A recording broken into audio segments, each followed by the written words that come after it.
All right, guys. Welcome, welcome, welcome. Hey, welcome to another podcast. We got Matt Highfill with us. Thanks so much for being here with us, Matt. I appreciate you taking time out of your day to join us. Absolutely, man. Looking forward to it. Yeah, cool. Well, I know we talked a little bit before.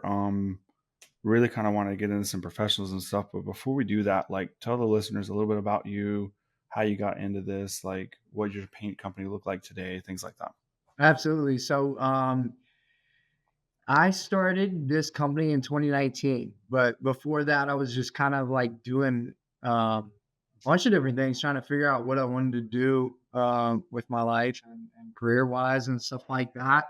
And I was doing odds and end jobs, just trying to make some extra cash while working at a restaurant and doing like landscaping, clean out, stuff like that. My father's in real estate.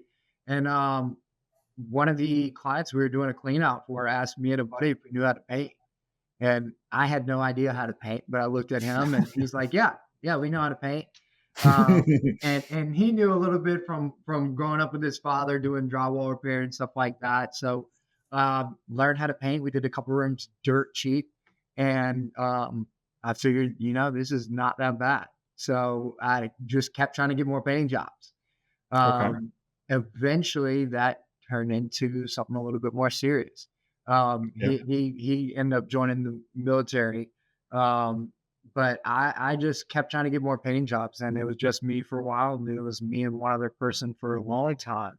And then I actually got my real estate license at the same time. Was trying to figure out what I wanted to do, and I was making money now in painting and not in real estate yet because I was kind of clueless in that realm. So I figured I'm just going to dive deep into this painting business and see what happens. So I started just as like everybody else, probably starting a Facebook group or Facebook page or whatever, getting some business cards off Vistaprint, and making a logo off of there, and just kind of rolling with it, trying to do whatever I can to get painting jobs.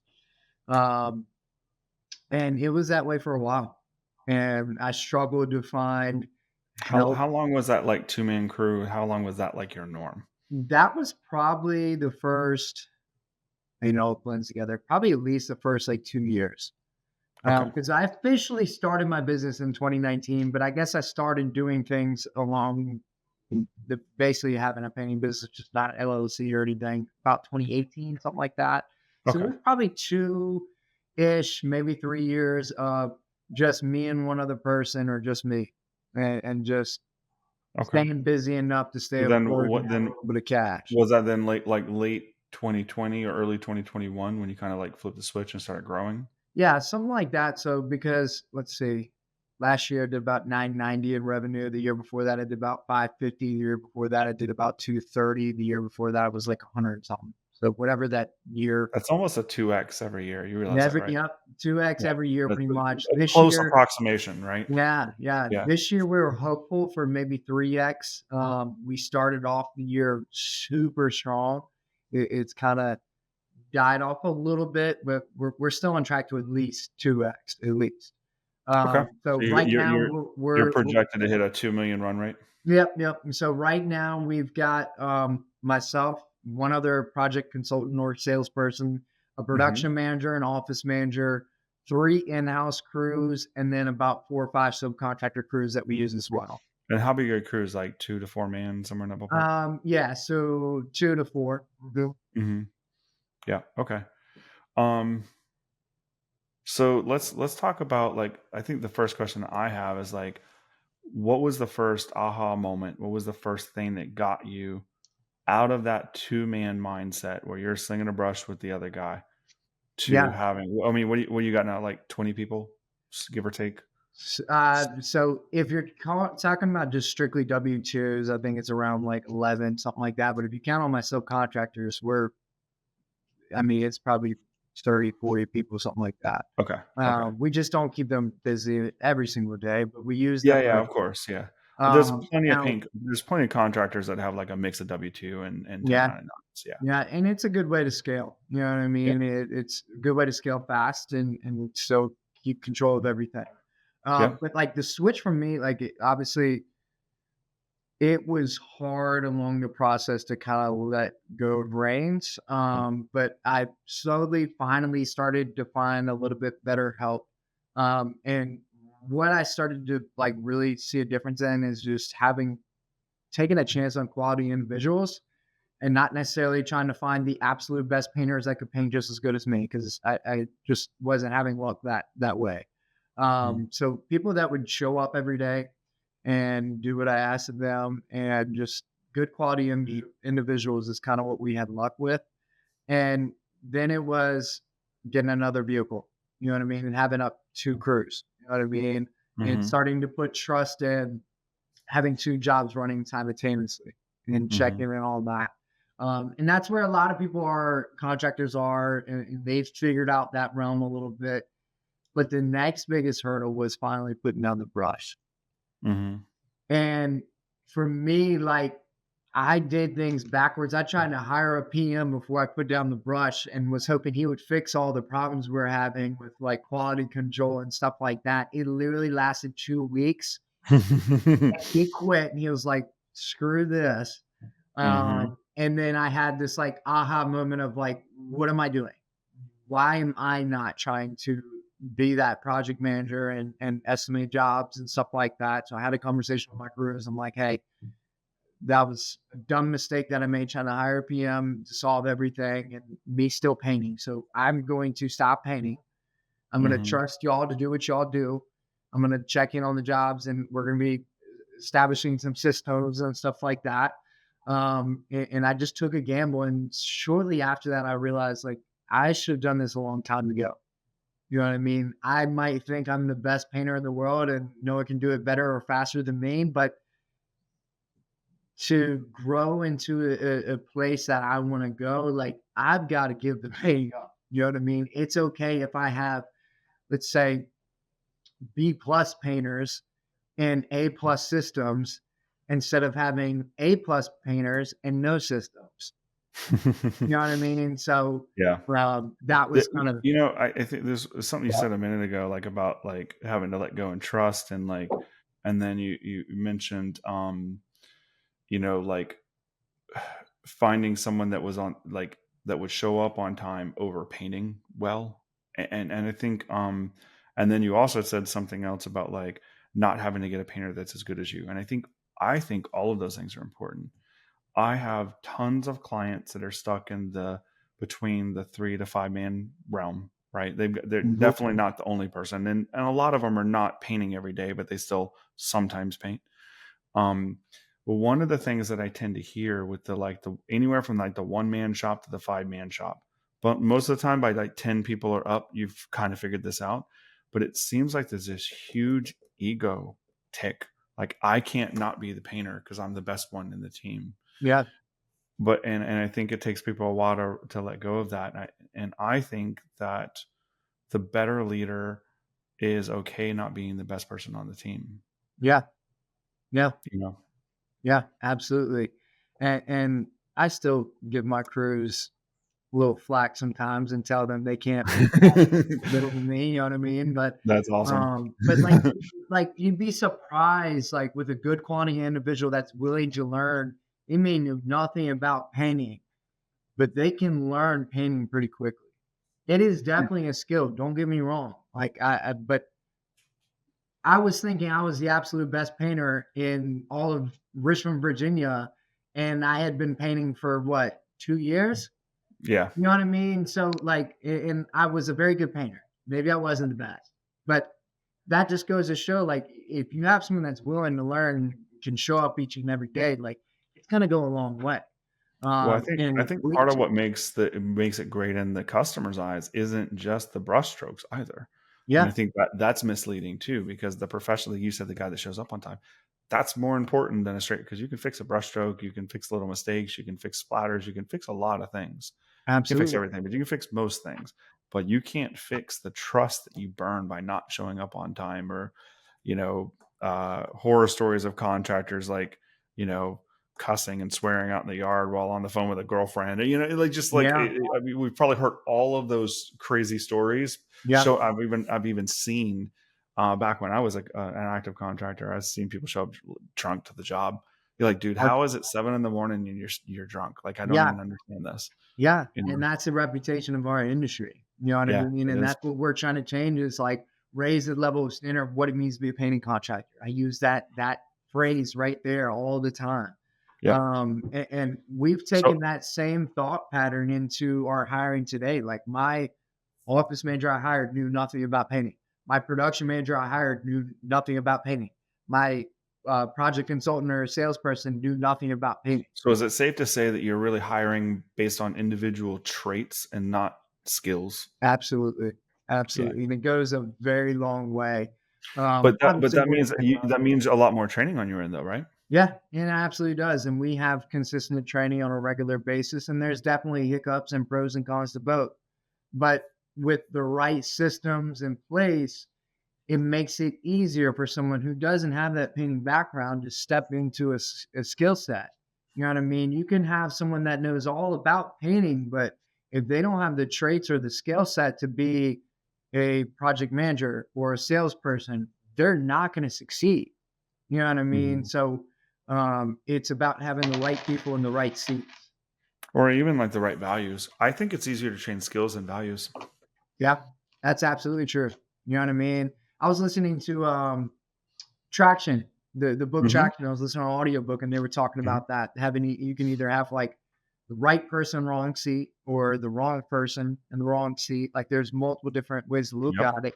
Like you talked about, like just mentioned, it could be the wrong values, like a person who's not a culture fit and in the wrong seat, or a person mhm, who's in the wrong culture fit in the right seat, but it's just not going to work out because they're not the right culture fit. You know what I yeah. mean? So you got to find that perfect combination of right person, right seat. I mean, how many times have you seen, like, a contractor I'm sure you've had people like this on your team at some point where they're like, they've got so much experience and they feel like they're so good, all of a sudden they become uncoachable, egotistical, arrogant, sometimes even flat out rude to not only employees, like coworkers, but like Absolutely. homeowners too. You We've know, had those and we've outgrown those people. And we've also had a few of those that I've been able to coach them out of that. So successfully coach them out of yes, it. yes, That it's been that's tough. That's very, very tough. very tough, and I Very wouldn't, tough. like, necessarily recommend that for 99% of cases. Yeah, Now one of them is one of our absolute best people, you know what I mean? And he's been with me the longest, so far, and I've had to kinda coach him out of that and kind of boost him up when I need to, and also, like, kind of just coach him in a different direction when, I need to take a different direction, you what know do what you I think mean? is the check mark on whether you feel that person is coachable or not? Like, where do you think like you give up on that person? You Yeah, know, 'Cause this person is like someone that's skilled. Like you'd love yeah. them to be the right fit, but they have a personality that is not aligned with your values, your culture, or the way you do things. Like, So where would you draw the line in the sand on like giving up and moving on? yeah, so, like, the only thing I can speak to that is, like is to give an example with this person, this individual. This individual for me was, like, I know he's been with me a long time, and I know deep down he is a good-hearted individual, like, he is a good person, and that, that was coming out of, like, being egotistical and stuff, that's not really who he is, and I knew that. It was more so an insecurity thing. You know what I mean? So it was Maybe. kinda Okay. sorting through that, and I was calling it out. I'm very direct, but I'm, like, calm with my directness. You know what I mean? So Mhm. I helped him kinda see through the character defect that he was acting out on and use Yeah. it as a coaching moment. Okay. That's interesting. That's interesting. You're almost like therapists at that point, but I mean, I feel like sometimes bosses That and is leaders are, you know it's what I a mean? lot to take on. Don't Yeah, always yeah, for sure. recommend that. Yeah, that's tough. I haven't seen or heard of many cases where you have someone that has like that, like really crass, abrupt personality that is willing to change, especially if they've been in it for a while. Yeah. You know, that old dogs, new tricks things. I mean, we all want to be coachable and we should be, but there's a lot of people that are very, very difficult to Yeah. get them to shift their mindset. So that's And pretty one awesome. thing I've had a lot of success with too is like I point out, like I kind of give them reasons and examples of why they're wrong, but also at the same time of doing that, I say, here's an example when I did the same thing. I thought I was right in this scenario, and I figured out I was wrong, and here's what I should have done differently. You know what I mean? So I Yeah, kind of so relate it's to my not like, form. "Hey, you're wrong, you're this idiot." It's like, "I made the same mistake too. Here's what I figured out." Yeah, yeah, Yeah, yeah. I think that's probably gonna be helpful for everybody. yeah, like, Um, I know, like, one of the toughest things, and I mean, I see that in every situation in my life, like, whether it's, like, a hobby or a family or friends or coworkers or clients or vendors or whatever, like, it is very difficult to tell someone that they're doing something wrong. yeah, Like, no one wants to hear it. It's a hard thing to do. So, like, coaching and building a very professional team and trying to shift people's paths to do it the way that you have in your mind is tough. And one of the things that and the people that figure it out are the people that scale, I think. But I think wonder- that one of the things that I see a lot in my smaller contractors, the people that haven't hit a million, is they're not figuring out and they just are stuck in this place of frustration. yeah. So, like, if someone's in that spot, what would you say is like one of the things that you learned on that path that helped you get to that part where you can trust people more, you can have more influence over them, and you can help guide them to that vision? Like, is there any Yeah, nuggets of wisdom? so like, and I always like reflect back on like how things have changed with how I lead my people. Because that same employee I was just talking about, he came on right after it was me and that one other guy. So he And was your first hire then, like. he was, I had a couple other people that came and went, but he was the first one that stuck. Oh, And okay. outside of my right hand man that started with me in the beginning, and he's no longer with me. So he left shortly after this individual came on, and he Okay. saw me and the other person get into it. So, but my coaching style, my leading style was completely different back then, and not in a good way. Mhm. So like I had to learn over the years how to adapt how I talk to my people. I'm a very direct but solution based person. You know what I mean? So in the past, I would be a typical boss and like yell at someone, why are you not doing this the way I told you or whatever? Like I had to really take a look at that after that situation happened. You know what I mean? After me and that Mhm. person got into it and they left and they didn't come back. You know what I mean? And that Yeah. was my right hand man for a couple of years. Yep. So, like after I took a look at that, I really tried to change how I lead my people. Now we were both in the wrong in that scenario, but going forward, I've been able to coach people up better. You know what I mean? So we have an issue. Here's what we should have done differently. This isn't how we should do things. But I understand that why this happened, but let's get in the solution. All right. I don't care. And anybody on my team will tell you, I like we even did a training recently and we had like awards that we voted on and stuff. And it was a very humbling but good feeling that my crews actually voted on. There was like a award that's most likely to coach people up or inspire people or something like that. And they all voted for me for this. You know what I That's cool. mean? So it was a cool feeling to hear them come up with this. You know what I mean? So I'm very like direct about like, hey, here's the problem that we're having, but here's the solution for it. You know what I mean? Or what is the solution for it? I will ask their input about it. You know what I mean? But I have to call those out in order to get to the solution, or you're going to keep dealing with the same issues. Yeah. So I have no problem about pointing out the problems that we're having, but it's not to point out the problem; it's to get in the solution. Yeah. Yeah. There's a fine line, and I think it's a delicate balance. And um I had a very it sounds like we had similar leadership styles. If you back up and look at me 15 years ago, I had a similar style. I Mhm. military parents. I was in the military. It was a very barking type leadership style that I had to unlearn. You Yeah, know, and it's tough because it was a habit for a very very long time. But I think you're right. Like being solution focused. I think one of the biggest things is that when training anybody, bringing anybody on your team, I think this just boils down to a communication thing. yeah, It takes way longer to explain something and to have someone understand it and be able to repeat it than people give us credit for. Like, because I could tell you like my vision for my company and you'd understand it, Mhm. But then if I asked you tomorrow to repeat it, you wouldn't be able to. You know Yeah. what I mean? And so these and that's the thing. Like if I show you you show me how to paint a wall or to cut something in, I might do it right there when you're there, but then I'm gonna mess up and I'm gonna forget it. Mhm.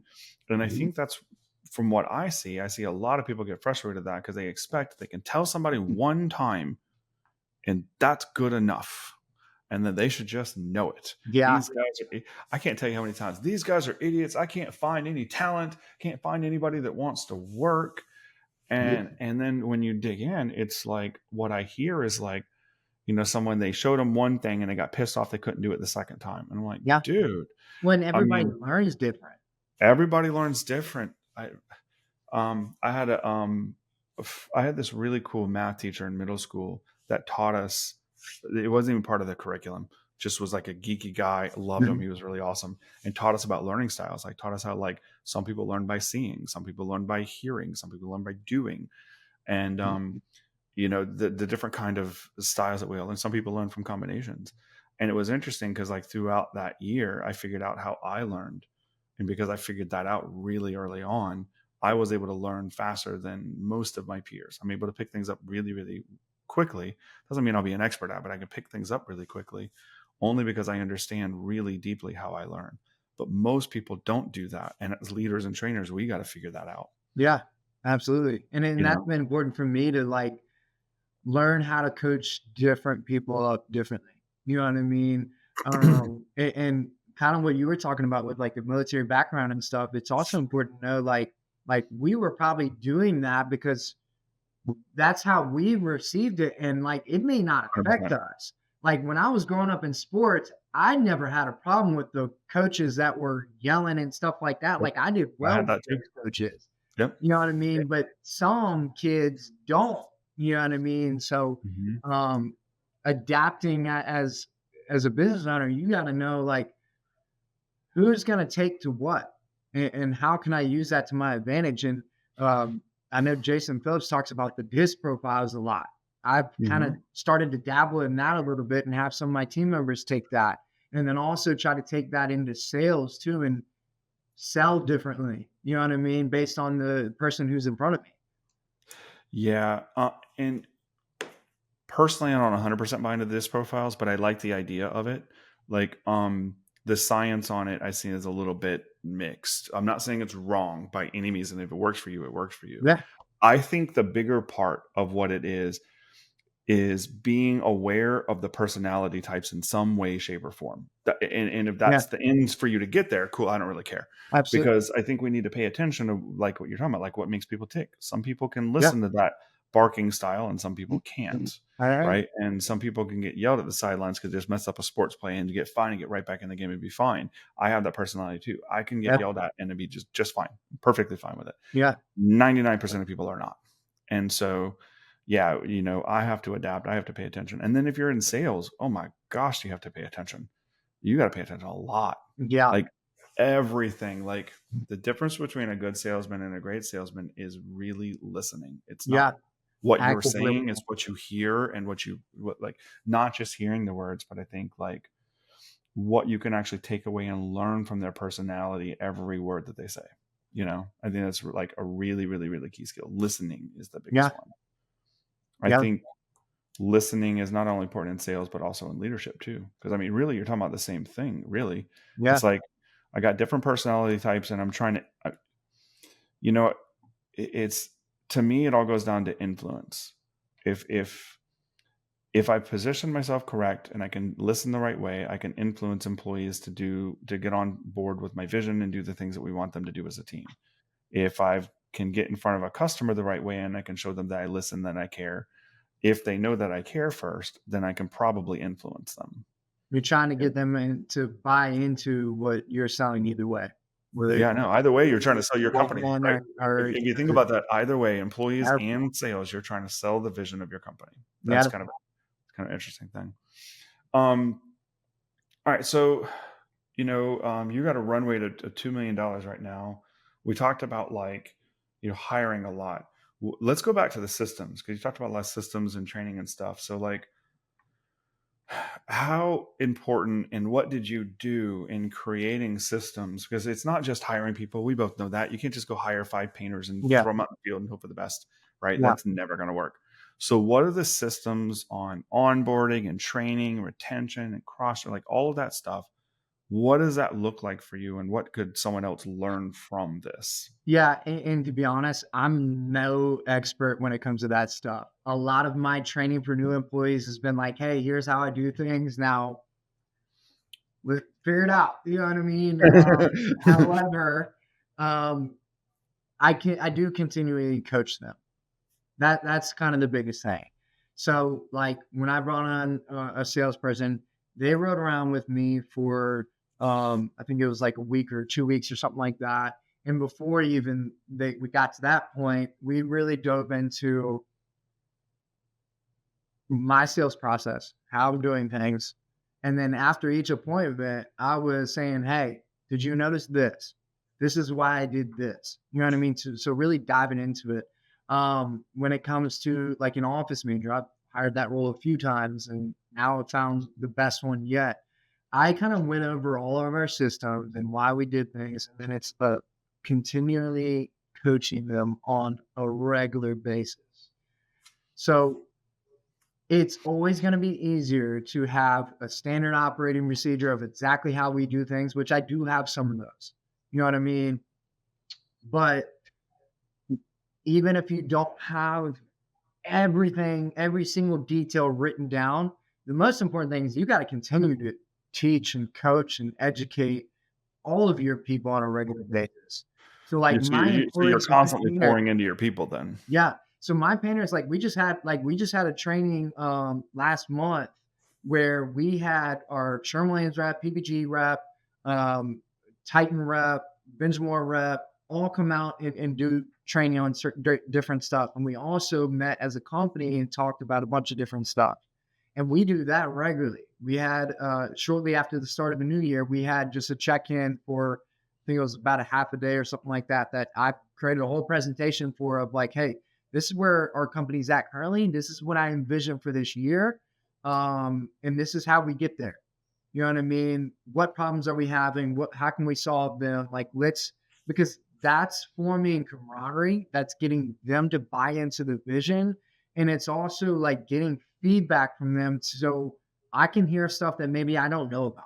You know what I mean? Like problems that I don't know we're having.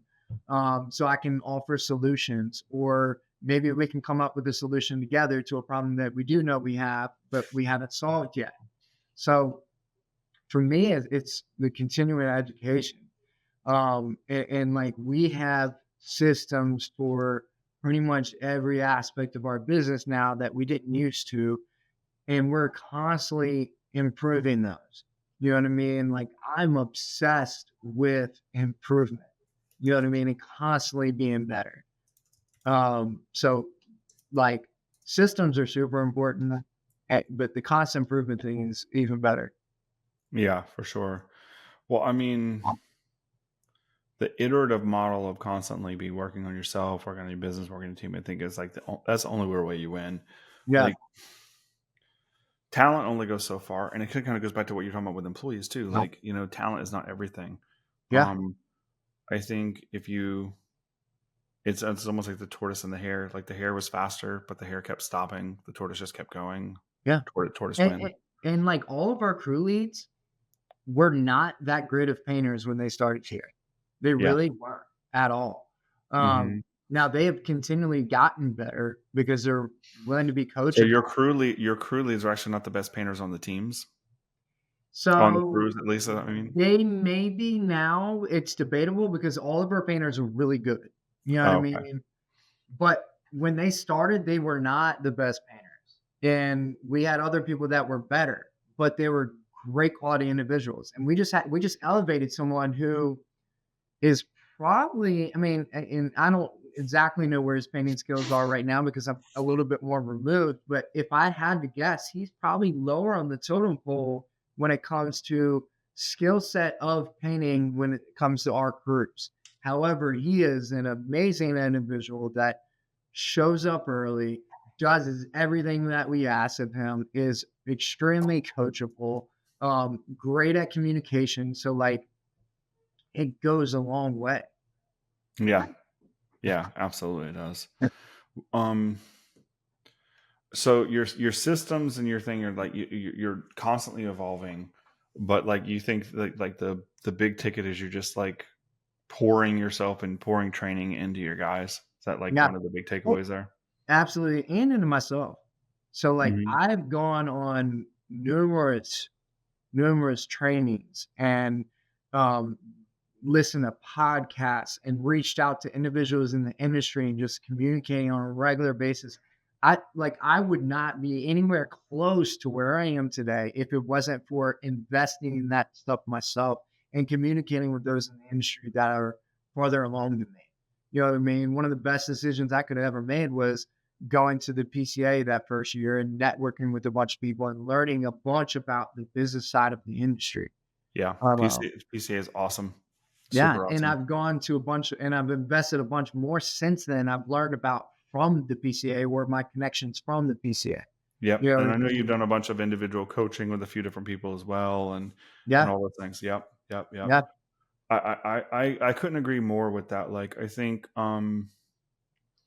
there's some arguments you hear with like sometimes with people, and they're typically not far along, but they'll have these arguments around coaching, like, I don't want to pay that much, just learn this crap, I can figure it out myself. And you get these like kind of pig-headed, stubborn mentalities, but at the same time, everyone around you is learning these better ways and they're growing and scaling And I bet you hear it as a marketer too.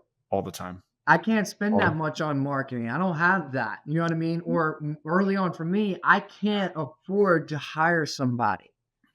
You know what I mean? I can't afford to hire another painter is the early on thoughts. It's all the same thing because it's not an expense. It is earning you more revenue. So Of that was the course. first word for me is like I can I hire somebody? Can I afford to pay someone X amount? But I had to change that mindset of like I'm not just spending that out of what I'm making. I'm making more and they are making me money. You know what I mean? If I'm marketing I had to get over that hurdle if I'm spending $2,000 a month or whatever because it's bringing in X amount, The you know 20,000. the numbers say, and they're super clear, and it's I know I'm going to state painting numbers, but I can actually state past painting. This is contractor numbers. This is not painting numbers. This is the same numbers that are true here that I'm about to say for painters is true for pretty much every contractor. Yeah. The average cost that a contracting company has to spend to market and grow their business is somewhere between 5 and 15%. That's a kind of a large range. Yeah. Um, Typically, when you're under a couple million, it tends to be at the higher end of that because it costs more to get things moving. As you get better, have better brand recognition, better referral programs, more word of mouth, things like that. Like if you've had some years behind you, typically that number could come down, or you could keep it the same and grow more aggressively.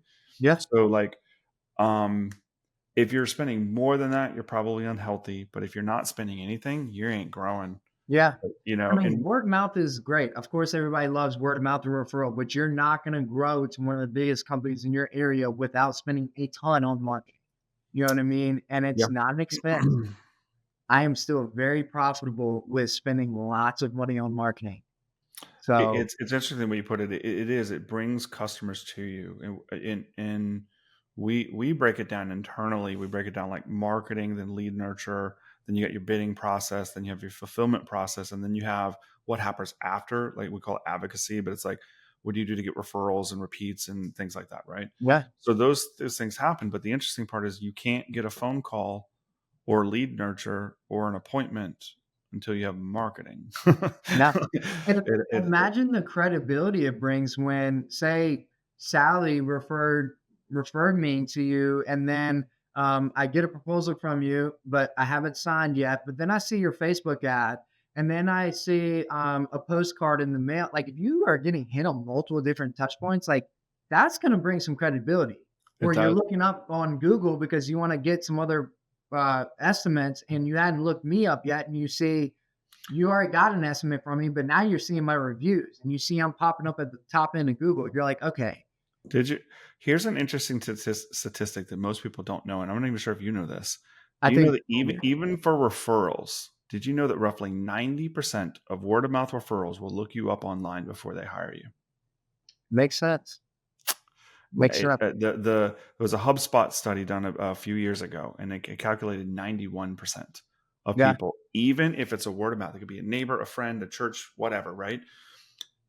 Basically 9 out of 10 people, they're going to look you up online. So what about those people that like have like one review from like 5 years ago and no website? You know what I mean? Like, even if it's a great review, even if it's Yeah. like you and I know each other, we trust each other, but like, dude, you have got to hire this guy. And then you go look him up and his everything about his company says crap. You're probably like, dude, what is wrong with you, Mike? I ain't hiring that guy. Yeah. You know what I mean? So like Absolutely. word of mouth is fantastic as long as you can back it up with the rest of your company processes, I believe, Yeah. you Yeah. know? And I don't think you Absolutely. need the best website in the world or the best postcards or the best video, but you need to have, and that's what we're here talking about today is professionalism, right? Yeah. So even if it's just baseline professionalism, a starter website, get a Google business profile, get a Facebook page, make a cover photo that's kind of branded. Hire, like, you might not be able to afford like the, multi-thousand-dollar like prolific branding that you just redid, right? Or a website for me, but you can at least have a website, a Google business page, a Facebook page, and a logo. Like, you Make can it at make least it. do that. You can do that for a few $100s, really. Like, Yeah. I mean, yes, it's cheap and you'd want to upgrade soon, but it'll And that's get what you I do. going. You Yeah. know what I mean? I've Yeah. had 3 different websites. This Yeah. is my like third or fourth logo Mhm. brand. You know what I mean? So like you fake it until you make it. You start small and what you're able to do at that point, and you slowly upgrade. You know what I mean? And now we've got the best website out We love your website. Your website's fantastic.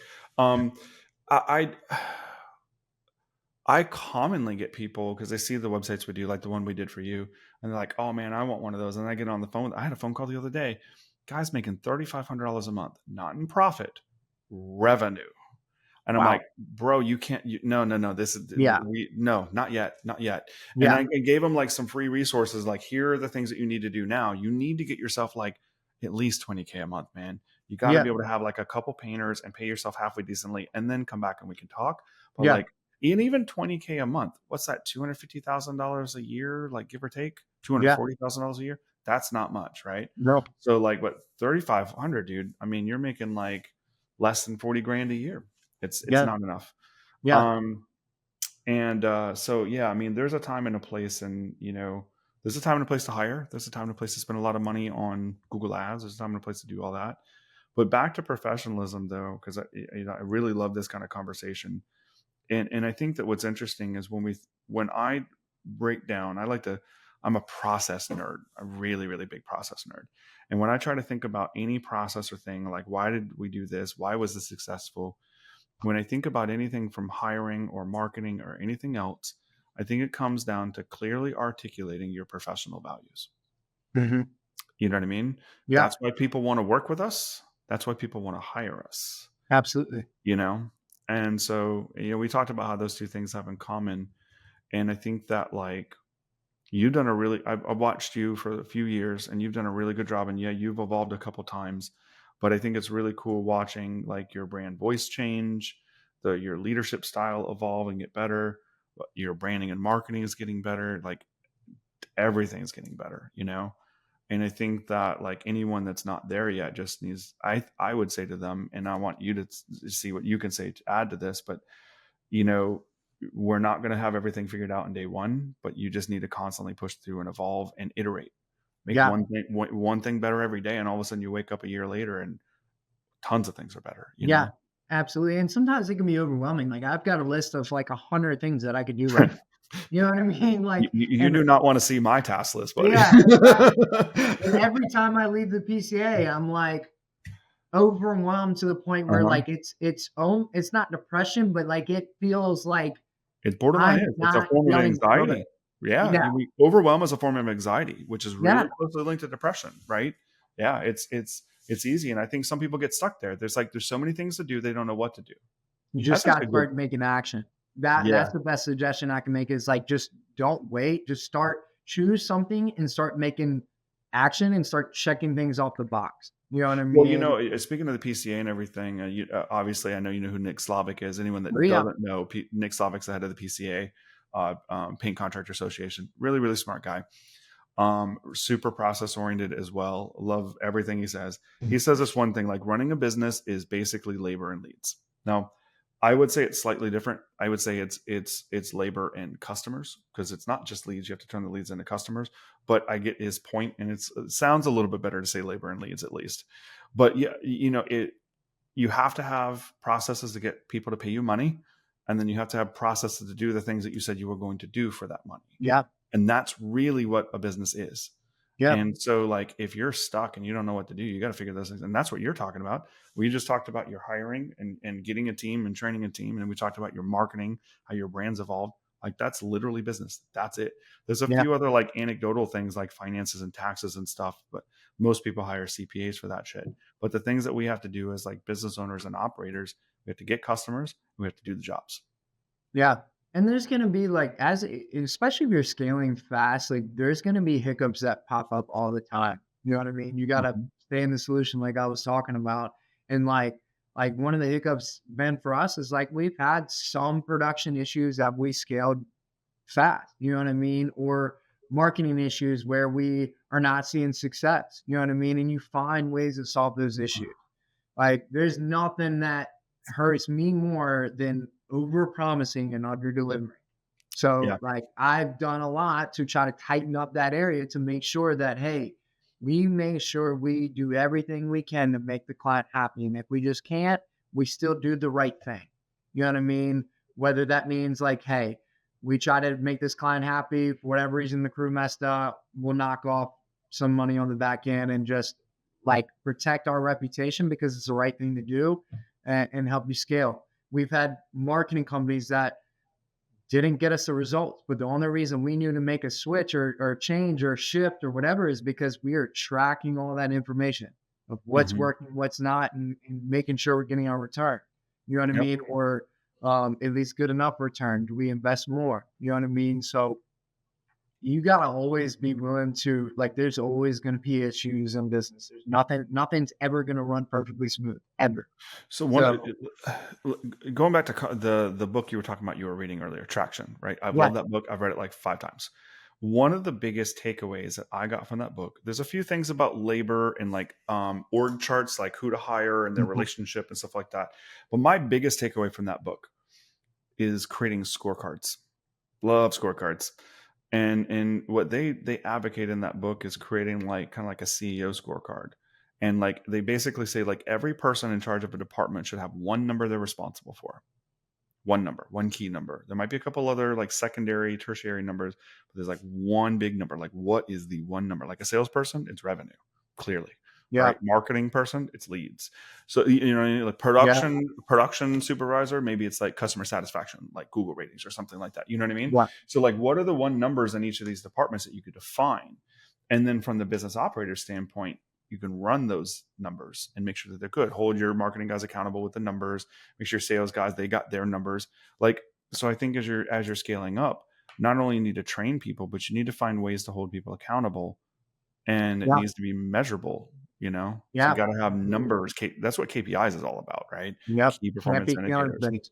What are your KPIs that you track with your team? Yeah. So obviously, I mean, you kind of touched on a few of them that are super important to me. But close rate is one of the ones that I love tracking just because I love sales. You know what I Mhm. mean? But I'm also tracking what our ROI is for each marketing source. So I want to see how many leads we got coming in. What are we converting those to estimates? What's our lead conversion rate? What is our sales on those lead sources? What is our sales rate on those lead sources? How much revenue are we producing each month? How much are we selling each month? What's our gross profit? So we track so much data, but like for me, like, yeah, and this goes a little bit back to the disc profile. I'm a D and a C, so I believe like I'm a driver. I'm very direct. I act on impulse, but I also am a C, so I am very analytical. So I take a lot of risks, but I back it up with my data. Mm. So like I have no problem with dumping more money into a marketing source if it's working. You know what I Mhm. mean? And taking that risk that like, hey, it could drop off and we could lose some money there. You know what I mean? Mhm. But like like you said, you gotta have the data to back it up. You know what I Yeah. mean? And there's got to be those KPIs, those numbers that you're tracking. And like my office manager, she sets all my appointments, so I'm consistently tracking with her. Hey, what's your lead conversion rate? How are things going? You know what I mean? Mhm. Where do we need to improve with our salesperson? What's your close rate at? You know what I mean? And we have a way of keeping the what we're charging kind of the same. So and production manager, it's what's our gross profit at? You know what I mean? You control that and the salesperson control that together. If it Yeah. doesn't hit the mark, whose fault was it? You know what I mean? Mhm. Was it more of a sales problem or was it a production problem? Was it Mhm. too much labor or was it too much materials? We track all of that to know Mhm. the answers to what problems we're having. Yeah, I love that. You get most of those numbers from your CRM, or are they manually tracked? So right now, a lot of it is actually manually tracked. Now, all Okay. our sales metrics is in Pain Scout. We're big fans of Pain Scout, but I actually had the idea because I wanted to get even more like in the weeds with tracking our marketing this year. So very, very beginning of the year, I had I work with elite business advisors and they've kind of taught me a lot about knowing my numbers and tracking my cash flow. That's another thing that I do as a Mhm. business owner on a weekly basis is know exactly what my accurate bank balance is with all of our payables and receivables. But I had them build me out this spreadsheet so I can track all of that information in real time. So my office manager, as she's setting the appointment, she's entering in the lead into that spreadsheet in our CRM, Mhm. but entering that into the spreadsheet, and then we check boxes of like, hey, did we do the appointment? Did we sell the job? How many times did we contacted them? What was the lead source and all that? And then it Yeah, pulls it yeah. up in a graph on a monthly basis and a cumulative basis so we can see all that data. That's awesome. Yeah, and that's essentially like a scorecard, like what I was talking about from Traction. Yeah. That's really what that is. Yeah. It's like in a scorecard, the idea of it for anyone listening that doesn't know what that is, the book Traction talks about a system where there's some input numbers. Like if you think about, they use a baseball analogy. You think about like a baseball scorecard at the back of the baseball field. You've got innings, and Yeah. you got both teams, and they have runs and stuff like that, right? But then there's a total score. It summarizes it up at the top, right? And so that's the idea. Like you might have daily sales numbers and production numbers and lead numbers and all these other things, but you should have some sort of easy to understand graph or digits that give you the big picture of what's actually happening with, it's like the pulse of what's happening in your company. Yeah. Yeah. And Revenue, well, profit, other yeah. gross profit, all these other kind of numbers. Yeah. And if things aren't going well, if you start diving into those numbers, you're gonna find out why. You know what I mean? If you're not selling enough, you can dive into those numbers. Is it a sales problem? Is it a marketing problem? Or you can, or Mhm. is it a simple lead conversion rate problem? Maybe I you know. have plenty of marketing and leads coming in, and your sales rate is great, but whoever's setting your appointments isn't calling the leads enough. You know what I mean? It could be something as simple as that. Or you can listen to the phone call recordings and hear they're not saying Yeah, the scripts or doing the right things or saying the right thing. Yeah, all sorts of things absolutely. like that. I had a client one time. He was like, "Yeah, man, these Google ads are great, but I can't get anyone to get an appointment." And we like spot checked his phone calls, and he's just being rude to every single person on the phone. I mean, just blatantly rude. And I'm like, "Yeah, no wonder. Yeah, yeah, This is not a marketing function, buddy. This is yeah, you being a prick on the phone to every person that calls you." He would treated everybody. It was like it was an inconvenience to have to pick up the yeah, phone. And yeah. dude, that's felt that's not cool. No, No, I don't think anyone here listening to a podcast like this is going to be like that because everyone here is going to want to grow. But the point is sometimes like there's things in those numbers that we don't even realize. You know? yep, Yeah. absolutely. And like sometimes it's hard to take an honest look at yourself to realize that you could be causing a problem. I'll give an example. Like we went, obviously, big fans of PCA. We went to the big conference in February. I actually spoke on a sales panel, and I was coming off a phenomenal sales month. I sold Mhm. $240,000 in the month of February. I was feeling myself and had that panel and stuff like that. March, we completely dropped the ball. Mhm. I had a terrible close rate. And I finally had a call with someone who's in my network who also owns a painting business and has a really nice business, a really tight ship. And he basically like took a dive into my sales process, which it wasn't necessarily all my sales process. It was very little of that actually. We dug into what was going on personally. You know what I mean? And I found out that like a lot of my appointments, I was just kind of going through the motions. I was also like stressed and tired and not giving my best effort on the appointments. Mhm. So what I did is I took a lot from that 2 hour conversation with my friend of mine.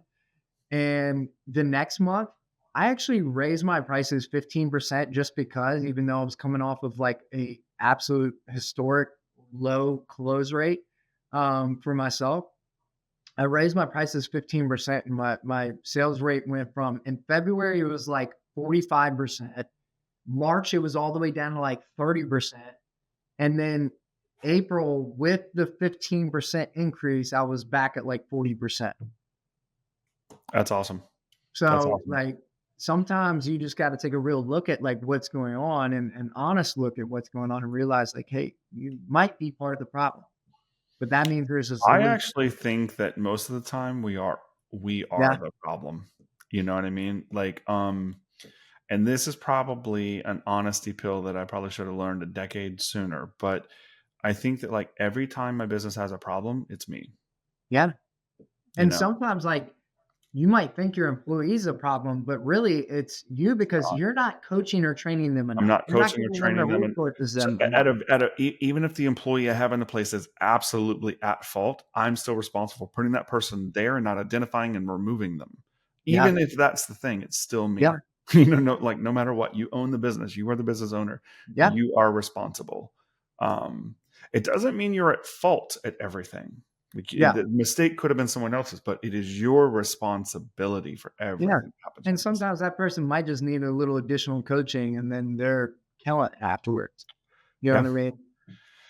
Dude, I'm a huge proponent of two things related to that. Like, it is far cheaper to keep and retrain an employee, and it is far cheaper to keep a customer you already have than to buy a new one in both cases. Yeah.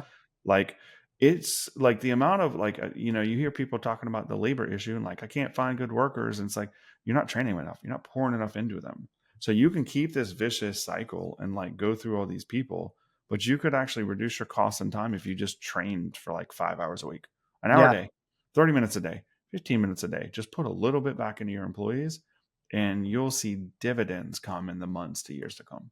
I'll tell you another thing that I've had phenomenal success with when it comes to hiring is asking the people that either work for me or that are around me if they know anybody for that position. That's I have fantastic. had the absolute best. I've used Indeed, I've used a recruiter, and I've done it all and like had some success and some failures with all of it. But this office manager that I've got that's the best one I've ever had was a friend of my wife's. Because And like some of the best painters I've had, I they were found by friends of another asking my painter or current something. painters if they know anybody. You know what I mean? So Yep. one of our crew leads, the one I was talking about earlier, that has really stepped up recently and just really thrived. He came from a restoration company that we do a lot of work from. So it just networking and say, hey, do you know anybody? Sometimes you'll find That's the best almost quality individuals. that's not any different than you, because we're talking about a lot. We keep circling back on this a lot, but how Yeah, similar labor and leads really are, right? yeah, So, or yeah, not sorry, labor and customers are.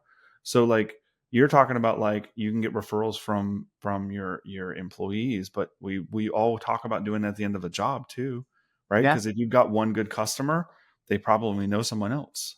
If you got one Mhm. good employee, they probably know somebody else. Yeah, So, I mean, I think the more I dive in and the more I grow my company and help other people grow, I've realized over and over again that the way that we solve, getting customers, and the way that we solve um, getting employees, and the labor side of things, there's so much similarity, so yeah. much. It's crazy. Hey man, before I know we got a few more minutes here before we wrap up. I got a couple people that asked a couple questions here, and I want to just rattle Yeah, let's those do off it. if you got a few more minutes. So, so I think this is pronounced Arturo. He asked, "When did Matt start his company?" So I think he was trying to get an idea of like, so you got a run rate. You haven't hit 2 million yet, but you're projected to hit 2 million this Yeah, year. we'll hit And over 2 million this year. It's yeah, yeah, gonna be like definitely over 2 million, not just okay, at 2 million. okay, at least a 2 million run rate, but somewhere between Yeah, 2 and 3, right? Okay. yeah, yep, But I think what he was trying to get at is like, how long did it take you to get that far? Like, I know you said you legally started in like 2019, but yeah. then you were kind of stuck in it for a couple years. Like, what was the year that you really started growing? Was that like 2001, maybe? I'm gonna kind of do some backward math. Let's see. All right, awesome. So 2023, we did 990. 2022, we did 540, something like that. Okay, 2021, we did about like 230. okay. So 2020, we were only doing like 120 or something like that. Basically, So just enough to pay the two guys that were there. yeah. Yep. So Okay. in 2019, that first year I started, I mean, officially started the LLC in April of 2019. I probably did like 60 grand that year or something. Yeah. You know what Okay. I mean? So if that puts things into perspective, like I It said, does. I pretty mean, much that's doubled everything. essentially from like you're talking about doubling from 2020 to now every year. Yeah. Ish, Yeah. and some just a little bit more. It's pretty freaking Yep. awesome. Cool. So Vince is asking, what did those systems look like after the project manager left? And what did that conversation look like with the crews? So I think he's talking about when like that one guy Early that you on. had early on when he Yeah. left and you started like, what did that look like? So when I hired that project manager, he was a PM for like another company, and I also met him. I do like MMA training. I met him at the gym and stuff. So he was a friend of mine. I was still painting. I had two crews running at the same time. Well, actually, excuse me. I had two crews running, I think, and then I was kind of a third crew, and I was kind of bouncing around. I was trying to set up a cabinet division and stuff like that, and just got a shop way too soon than I probably should have. But we were having quality control issues, and I was wanting him to just come in and solve everything. So I was basically like, "Hey, here's the job. I'll order the paint for it. Go pick it up. Go do the job." You know what I mean? And I'll try to check in when I can. And that was the system. Yeah. You know So what I not mean? really much of a system. Exactly. There was no system. Yeah. Yeah. And so like I would sell the jobs. I would send the crew and try to check in on it when I can. And I try to bring in this PM to solve everything and hopefully add all these systems for me. And it just was so bad. He was so stressed. Like he quit within 2 weeks. He was like, Yeah. I am not dealing with this. Yeah. This is It, not what I signed up for. he might have felt like he just kind of got like all of the whole company responsibility thrown on his shoulders with no Probably. systems to manage Yeah. it. Yeah. He just didn't have to do sales. Um, um, so after that, I was like, like I said, it was the aha moment of like, what am I doing here? Like this doesn't make sense. I've got yeah. good enough painters. If I stop painting and just allow them to do what they need to do, I will have more time to not only effectively coach and train these people, and even if I feel like they can't live up to par, like if they're really not going to live up to par, I'm not even getting to the job. Or if I'm Mhm. only checking in here and there. But if I'm able to actually check in on a regular basis and do the estimates that I need to do, like I have more time to focus on the business and do what needs to be done. Yeah. They will keep the work flowing. Yep. They might not be as good of a painter as me, but then I can figure out the rest. You know what I mean? I can effectively give my clients a service that they are paying for if I'm wearing too many hats. And that's actually a selling point I use now. I'm like, Mhm. hey, most contractors in our area, they have someone that is stretched way too thin across way too many hats. What that means is they might have 10 different estimates they need to schedule, 10 different people to follow up with, 10 different jobs to schedule. And 10 order paint different for. jobs to check in on, Yep. all this stuff. That's not how we operate. We have someone designated for each stage of the project, and your project actually goes through stages in our company, Yep. right? So, And there's someone w responsible to make sure that stage is right. exactly, Yeah. exactly. So I use that as a That's selling key. point, and That's it's really been key. going great. That's awesome. Well, the last question I have here is from Oscar. He says, "What should I do if someone is underperforming on their promised experience?" And I'm assuming he's talking about employees there. I didn't say specifically, but I assume Underperforming on a promise experience. So, yeah, that's a little worded a little weird, but if it's an a little bit. employee, um, you gotta have that conversation. So, actually, we just had a situation recently, right? This is a perfect example. He's a phenomenal individual, all right? Absolutely phenomenal individual. He's been a crew lead. He stepped up into a crew lead position for us. I guess it was like a year ago, something like that, and he did really well for a while. We had a month or two stretch of the end of last year where he was starting to really fall off and not checking jobs like he should be, and we had issues on a couple jobs. We had Hmm. a coaching moment.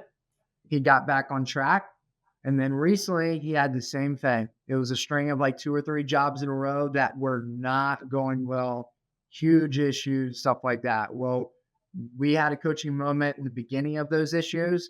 The issues continued to happen. We decided to make a switch. We put him with our best crew lead so he can kind of reset and relearn. We elevated that other person that I was talking about that has really, really been performing well, and things have been running smoothly. So So we have kind of a process of individual improvement plan where we sit down and have like kind of a verbal, or actually we have a verbal first, then we sit down and have like a meeting where we're writing down everything of what's the problem, what's the solution here, and then we meet again. And then there's like a consequence if like the things keep happening. yeah, So for sure. Well, I like what you did there because I think, and I'm not sure if this is what Oscar was talking about. Like, he yeah, may have been talking about like when do you fire somebody, but I think what's really clever there is what we were talking about a second ago. It's like cheaper to keep an employee and retrain them. I think what you did there is fantastic. You tried retraining them in the same place, and then you did that a couple times, and that didn't work. So you just put them with a different crew, yeah. and And took away his responsibilities, but I didn't take away his pay. I allowed him to continue making what he's making, but give him kind of a soft reset where he has okay. less weight on his shoulders, but he can learn from someone that has been with me longer and is doing things a little bit more efficiently and not having issues on his jobs, and also gave someone else an opportunity to step up. I think that's a really, really clever management thing that you did. I think, I actually think it's that's subdued genius there. You know what I mean? Because most people would have just got frustrated with that person and fired them. Have Yeah. you ever heard of the what's called the Peter Principle? You ever heard of that? I don't know if I have or not. The Peter Principle is this thing, and I don't know who invented it. It's been around for a very long time. It's this thing that, and I'm going to butcher it, but I'm going to paraphrase the idea. It's that, it says something like people will rise to the level of their incompetence. And so in application, this is taught a lot in like corporate hierarchies things. So like let's just say you have someone that is a great painter. Okay. They're really good at painting. And then what you do is you raise them up a tier. Now they're a crew lead. Now the skills that they have demonstrated that they have is painting. They haven't Yeah. demonstrated different skills. It's painting that they demonstrated. Now all of a sudden they're crew lead. There's a little bit more skills there. They're still painting, but they also have subtle management things with a couple people that they're assigned to. And let's just say they do really good at that. Now all of a sudden, that's a second level. Then you take them instead of crew lead, they're now like a superintendent of your company managing like 5 crews. Okay, all of a sudden, that puts them in a different role. They're no longer painting, they're now managing people. And they may be okay with this, but at some point you can elevate someone to a promotional status where they will stop being effective because they do not have that skill set. Yeah. Yeah. It happens a lot in labor stuff more than it does in like corporate America, because corporate America is a little bit more like verbal. But like you take someone off of the tools that has been really great at the tools and all of a sudden put them in a manager position, maybe they're not a manager. Yeah. You know what I mean? Yeah. And then all of a sudden, now what most people do, and this is why it's a principle that's studied, because what most CEOs will do is they'll take that painter and then they do well, they put them as a crew lead, and they still do well, and they say, okay, cool, let's get you to the next level. They put them as a job superintendent managing 5 crews, and they fail, and they fire them. That's what 99% of CEOs will do in that situation, is because that person didn't do good in that elevated position, they fire them. So I Yeah. think that like, even though you didn't know that principle like by name, you actually like responded to it in kind. Yep. You said, hey, that you, okay, cool, you were here, you're not doing great with it, let's just kind of shift your role a little bit because you're a great employee. Let's put you somewhere where I think you might be more successful. And that's actually, like I said, it's kind of subtle genius. It's pretty fucking Absolutely. And I awesome. actually had to do it almost identical timing with that employee that's been with me the longest. He Ah, was actually my project manager originally. did you have to bring him And in like a crew lead or something? so, yeah, but I also kind of empowered him because we had been at it for a few months and he has some really strong assets. Okay. And what he struggled with was some of the communication and technology of communicating with clients and our CRM and all that. So a lot of stuff that is a little bit more for the PM is what he was struggling with. So I had the idea that kind of solved multiple different problems at once. And I said, hey, you're very stressed out in this role.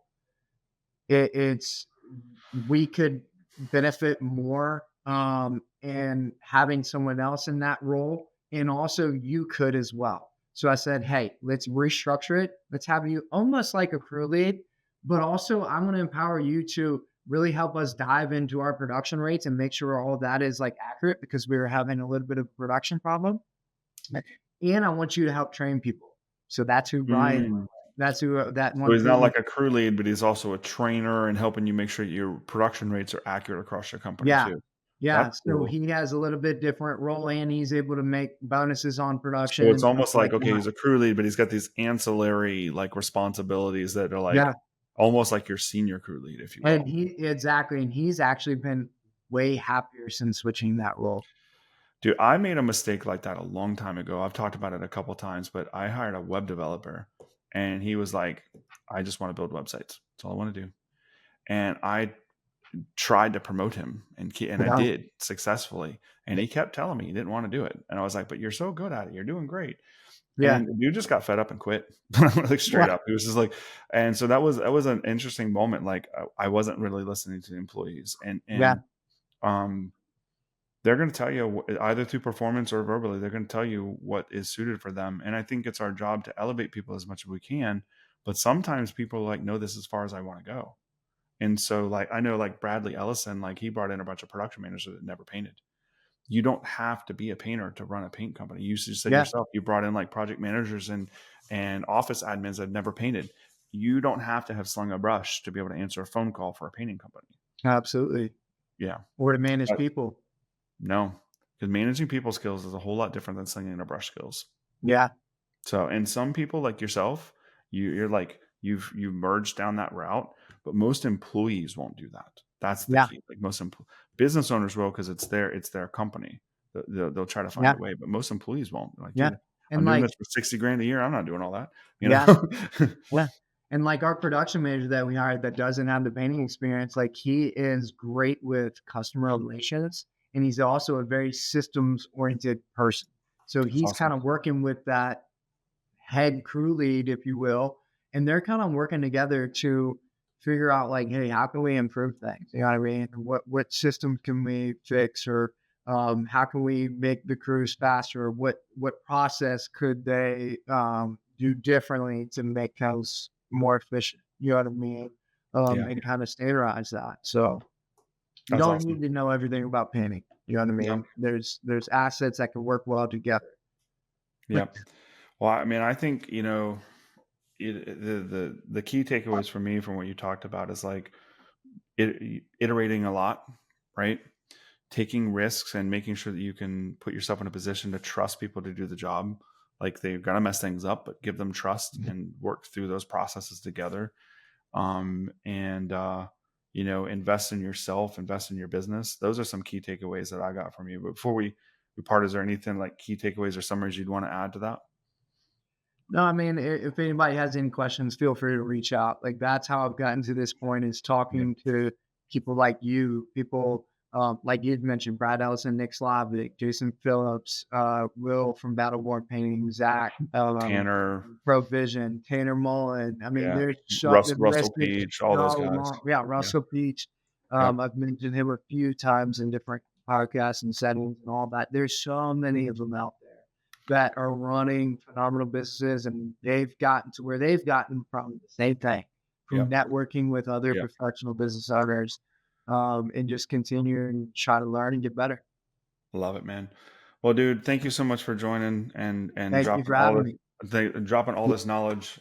Everybody, feel free to reach out to Matt or comment here, and I know he'll see it and you can comment in there. So if you got any other questions, just let us know. And Matt, I look forward to continue working with you, man. It's a pleasure, and we'll see you soon. Hey, if you found this video helpful, please like and subscribe. If you're looking for help growing your contracting business, I invite you to join my free community. In there, we go live with amazing trainings, share resources and downloads, plus you get free help from me and from peers. That link is down below to join, and we'll see you in the next video.